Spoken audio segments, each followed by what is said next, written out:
In this video, we'll be getting started with the DHT11 Thermostat and Humidity Sensor with the Arduino. Here's the basic diagram for what we are doing.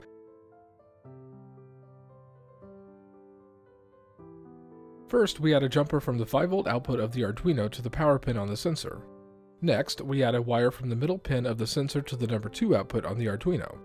Finally, we add a jumper from the ground pin of the sensor to the ground connection of the Arduino.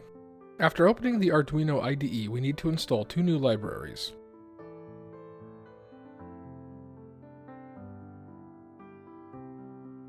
The first is called DHT Sensor Library by Adafruit. The second is called Adafruit Unified Sensor. After both of those are installed, under File, Examples, DHT Sensor Library, select DHT Tester. If you are using the same DHT11 sensor that I have, you will need to comment out the DHT22 line and uncomment the DHT11 line. After that, click the Verify button to make sure the code is good, then click the Upload button. In the serial monitor screen, the temperature and humidity data should start printing out.